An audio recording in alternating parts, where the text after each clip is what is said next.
Hello, hello, hello. Good morning. Time check 7:50 in the morning here right now. Ayan, magandang umaga po sa inyong lahat. Ayan, medyo windy pa po ng konti here. Kahapon di po tayo nag-vlog.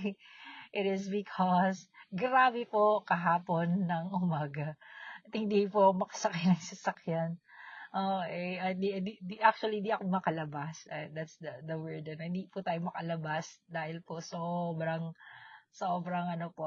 lakas ng hangin, But thank God, ano lang siya, almost night, I think midnight, yesterday and early morning kahapon. Ayan. So, by grace and mercy, salamat sa mga nanalangin, ang Luzon is okay naman po by God's grace, Kaya napakahalaga, na talagang tayo ay mananalangin every typhoon, At kasi talagang ito, part talaga ito ng ating sabi nga ito, kaparte na ng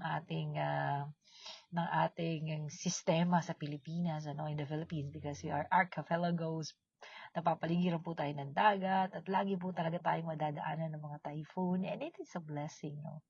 Always believe that it's a blessing kasi it cleanses the air, it cleanses yung mga sabi nga mga toxic, no, in our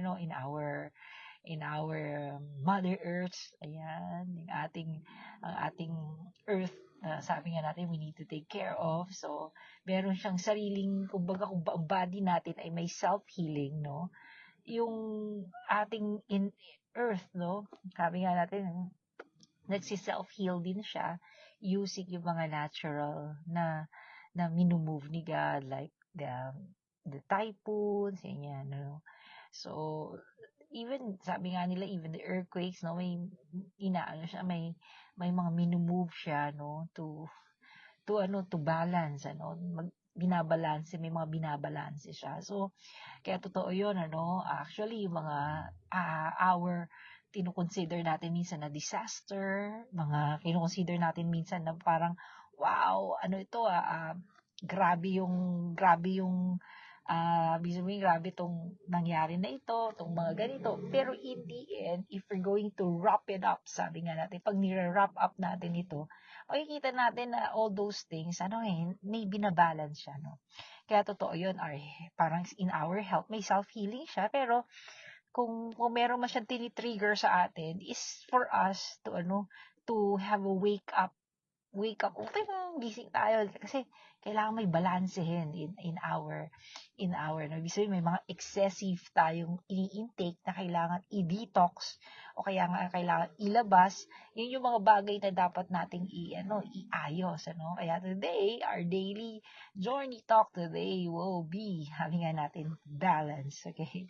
Okay, balance, God wants every one of us to understand na lahat ng mga bagay na nangyayari sa atin. Kasi kaya sabi ko nga sa inyo, even problems, even yung mga disasters, hindi natin yung pwedeng sabihin na, wag pong mangyari ito. Kaya, parang di ko naman ito plinano, bakit kasama to in spite of so many plans, or parang early mga detections, parang ganun, meron pa rin. Kasi that's part, no? And like I said, all those things balance our system, no? So, we have to be thankful of it. Yun lang po yung pasalamat tayo. Lord, salamat. Salamat dinadaanan namin itong lakbay ngayon. Salamat naranasan ko ang mawalan o nagkaroon ng kakulangan. Kasi, pag naranasan mo yun, you will be graceful and merciful doon sa mga nakakaranas noon, At, sabihin mo rin salamat kung ikaw ay pinagdadaanan, salamat kasi na-overcome mo yun. Kaya nga, contentment, totoo po yung sinabi ng Bible, contentment is great gain. Okay? Actually, yun yung balancing attitude na dapat meron tayo. We need to be content. Pag sinabi ko content, as wala ka ng vision, wala ka ng goal. Ang ibig kong sabihin nito, whatever you have to be thankful. Ano yung binigay sa iyo ng Panginoon, sa iyong mga kamay, magpasalamat ka doon. Kasi hindi lahat nabibigyan ng meron ka. Hindi lahat merong trabaho. Hindi lahat merong business. Hindi lahat may magandang pamilya. Hindi lahat may pamilya. Hindi ba perfect, pero may pamilya, may makakasama ka. Yun yung worth na, yung sabi niya ng contentment is great gain. Kasi mababalanse ka ng contentment. Pag kontento ka, ibig sabihin, Lord, thank you what I have. If you have a goal, yes, pursue it. Pero yung contentment of heart, ibig sabihin nun, ina-appreciate mo kung ano yung meron ka. Yung hindi yung kung ano yung wala ka, yun yung hinahanap mo, nagiging grumpy ka. Yun ang, yun ang mahirap sa, kaya nga sabi ko sa inyo, in our growth mindset, that is important, You learn how to understand the balance of life, to balance your life. Na may mga bagay, may mga season na, yun yung katayuan mo ngayon, anong gagawin mo, di ba? Lalo na may mga situations tayo that we cannot control and we don't have any solutions in our present mind. Ano mong gagawin natin? Ano, mag-grumpy ba tayo? But we have to move forward. Mag-move forward lang tayo. Kasi ganun po siya eh. And just be content at what you have right now. But it doesn't mean na hindi ka mag-move sa situations mo. Only thing is, kasi pag may contentment of heart ka, you have a good attitude na to face the day. And you have a good attitude to say, God, thank you, Lord. Thank you, God, for what you've given me today.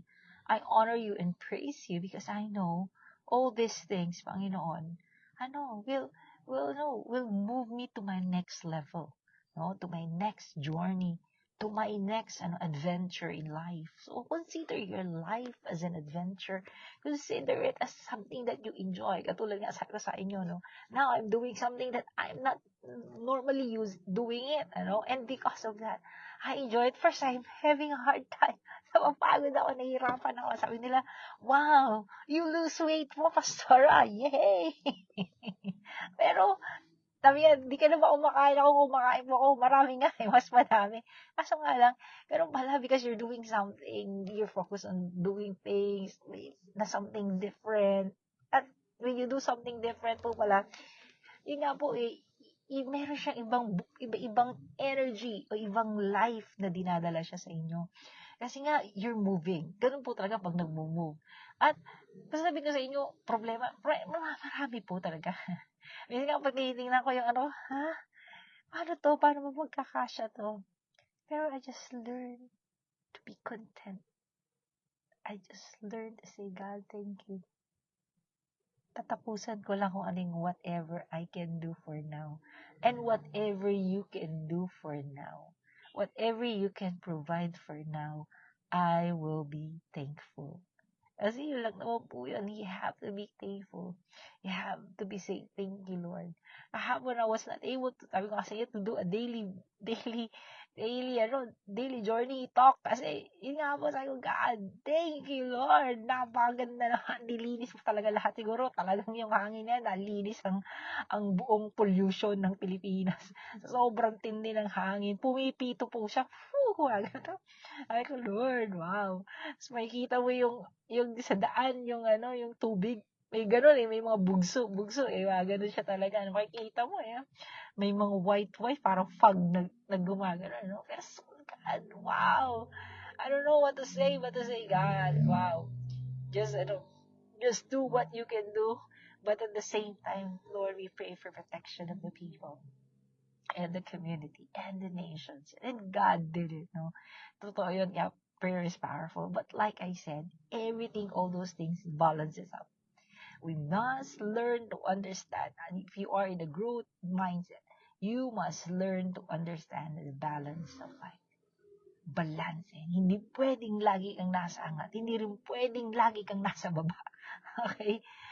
Natutunan mo na, yes, dito ka sa baba, pumunta ka sa gitna, to balance it up. Pag nandun ka sa sobrang taas, gumitna ka pa rin. But at the same time, like I said, it doesn't mean that you don't need to make a goal, still make a vision. But learn that in every situation, pag nag-strike sa'yo ang problema, nag-strike sa'yo ang typhoon, nag-strike sa'yo ang earthquake ba, gumagulo ang buhay ko. Earthquake ba?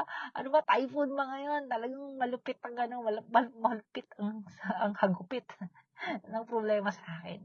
Just say, Lord, I just want to be content on what you have. That's why the Bible says, contentment is a great gain.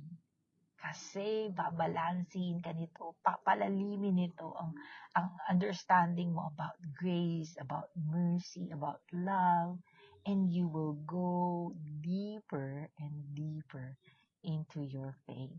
Ayan.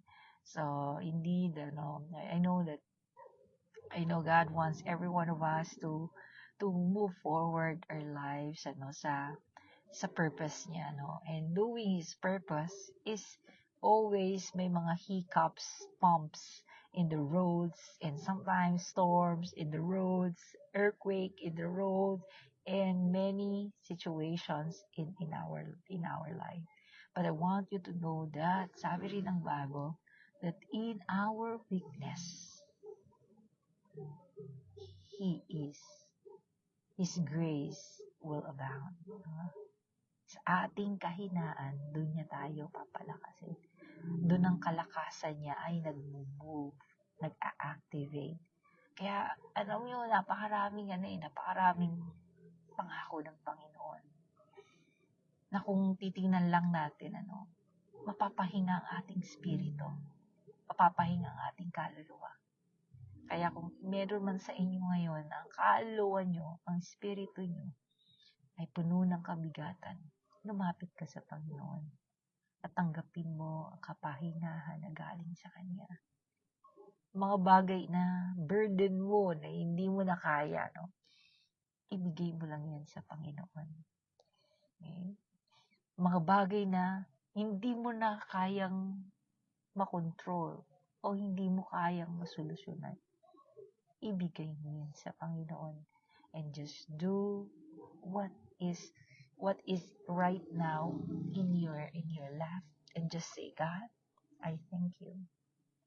God, I will learn to be content and to be grateful na alam ko na itong pinagdadaanan ko, hindi naman ako magtatagal dito eh. Lahat ng problema may katapusan. Lahat ng mga pagsubok may ending. Okay? Ngayon, kung bakit hindi yan nag-i-end, baka naman hindi ka kasi umaalis dyan. Hindi ka rin nag-move. Pag sinabi kong, may problema, mayroon kasi ba nananatili doon sa problema? Pag bibigyan tayo ng way out ng Lord, yun ang sinabi niya, di ba?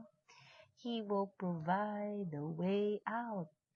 No, walang pagsubok na didinanas ng lahat ng tao.